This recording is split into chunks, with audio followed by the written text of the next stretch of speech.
Look at this, the garden is growing. Starting to get some plants over there that are popping up. It's great. So, today we have a video that we're going to talk about trust. We had a subscriber who requested we talk about the topic. And just like these plants, trust takes time to grow. And trust is something, once it's lost, very hard to get back, etc. Now, the context that brought up this whole idea of trust had to do with, we were talking about money or currency and how the systems that are implemented are built on more or less lies, and that trust was not a part of the system, and how it permeated throughout the rest of, culture due to many things going on in all of our systems. So, trust in and of itself is something humans have to have, unlike other species, where we are a herd or pack animal. A lot of others are maybe something that reproduces asexually. It doesn't even need others, of its own species, or maybe more like a reptile, where they lay eggs and let them just live their life and they never even nurture or care, etc. They don't have co-opted agreements. We, as humans, one of our superpowers has been our ability to work together and build. But without people making agreements and sticking to them, which requires trust, we couldn't be where we are. In our current conditions, a lot of our systems are, they have been stealing the equity of trust we have built for hundreds of years, thousands of years, and really degrade a lot of aspects of our human progress. So, for example, with us now having billions and billions of people on the planet, community culture or trust from that does not exist like it used to, not nearly as much. Some people say right now this is the perfect environment for psychopaths, sociopaths, etc., due to the nature of how many places they can just move from place to place to place if they stab people in the back, And I think it's 300 something significant cities in the United States you can move around from. And every time you go, you take advantage of people, and then once they get wise to your ways, you just pick up and move and do it to another. You would have an endless amount of places you could essentially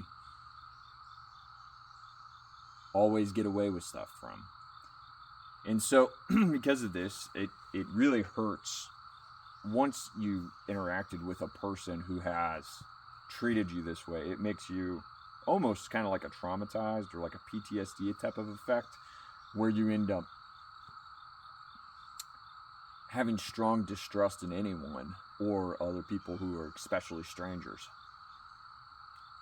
This is becoming ingrained in our modern culture just because of these environmental factors. And also, a lot of big institutions, governments, etc., they can screw one or two people or 1 or 2% of the people that they interact with over and get away with massive, bad things. And because it's 1 or 2%, but in relation to 330 million, you're talking about millions of people, they can kind of sweep it under the rug. This is breeding strong distrust throughout culture through what we do. And really, it all comes back down to the smaller groups is where this stuff has to build out of organically. On a day-to-day, you have people you interact with that are your people. Hopefully you do. And that's becoming less so. But those are the people that you need to make agreements with, make deals with, and then stick to what it is that you said you're going to do. And they need to stick to what they said they're going to do in order for trust to start beginning to be fostered. only then, after many iterations of proven trust, can you actually feel as if you have some type of environment where you're comfortable and secure. They say that it takes approximately 10 years to build a trust-based relationship. I think it was the lady who did, or not lady, but wrote the book Happiness Hypothesis about how humans were meant to exist in social settings. And what was it? What was I getting at? Oh, it takes 10 years of trust-built or trust-based relationships in order to fully feel comfortable around another human. And that's, they've proven it themselves over long enough time. And it could be shorter for some if you stick around some people long enough, but you're, people you associate with. And the other interesting thing about that is we're really only equipped, supposedly, to handle about 300 social connections. That's really what our brains are capable of, because you have 300 people, but you also have to have the ability to understand how all those 300 people interrelate. You have Bob, Sally, James, and how you relate to each of them, and then how they relate to each of each other, and then also how they interrelate in group dynamics, right? Like if say there's like a love triangle and they, both love each other, they act differently when all three are present versus when just one or two are present, etc. So this population thing, I think, is really the heart of the matter when it comes to trust. It's very hard to trust so many people. And until you can really figure out, or we can really figure out how to build micro trust systems, or how to integrate our brain and its ability to only handle so many relationships and create good relationships with large populations, then this is going to be a tough problem to solve. It would be interesting. I've always thought, if you guys remember, what was it, MySpace? They had a cool feature for a while where you could rank your friends, which, caused a lot of chaos in some ways. But I think they were kind of onto something in that they had this idea of building a list of who was important to you. And if there could be another social media platform that was created where you maybe picked 300 people, and then they were your people, and those are the ones you interact with. You could still have the other social medias if you wanted them, but it would be useful in that it would force you into selecting those. You couldn't do more than that. And maybe start to grow your people group. I actually have a list that I started, just an Excel spreadsheet of people that I considered in my tribe that are important to me, that if they had a need, I would drop what I'm doing and go help them. And I would prioritize them over new acquaintances, etc. I would try to buy, gifts for them on special occasions, etc., etc.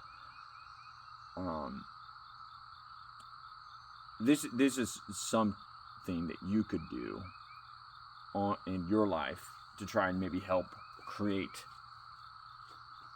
more trust in your individual life, is if you could just start picking people that are important to you and prioritizing them, and then being honest with them in absolutely everything as much as you possibly can. Always lean towards the truth. And when you make agreements, if, let's say, the other person doesn't stick to an agreement or a deal, then you would have to let them know, hey, I noticed that you did not stick to our agreement. I am aware of it, and you did me wrong. Now, maybe you say you forgive them, depending on how bad it is, or ask them to say sorry, something like that. and give them a second chance if it's not too egregious. And if they have a second chance and then they prove themselves as they actually stuck with it, then you would give them that second chance and then move on from there and continue your relationship. Now, if they don't and they fail that second test, then you're supposed to use in what they call in game theory reciprocal altruism, where you then start returning in kind their actions towards you, where you don't stick to your agreements or whatever, or you cut them out of your life and you replace them on your list of people with someone else, reprioritize them, maybe move them down the list in priority.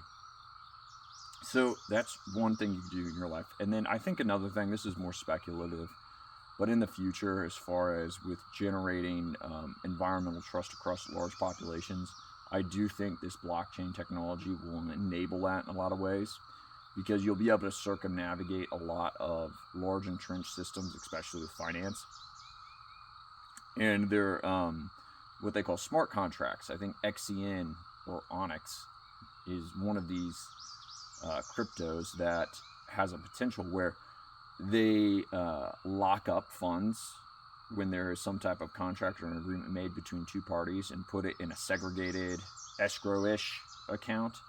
And then once an agreement is written in, say a project has to be completed on X date or will not be released until X date, the blockchain itself will simply initiate based off of whatever trigger you put in and transfer the funds once X action has been completed, where there is no third party, and once the deal is made, it is enforced by computers with, a decentralized system that can't be changed.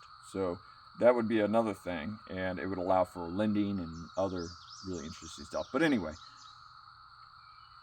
trust takes time, and you have to work on first being someone who is worthy of trust. You need to be honest. You need to stick to whatever it is you say, and always be clear. Always clearly say what it is you will do and won't do. Don't give yourself any wiggle room out of it or other people, and only commit to what you can actually do, so you don't set yourself up for failure.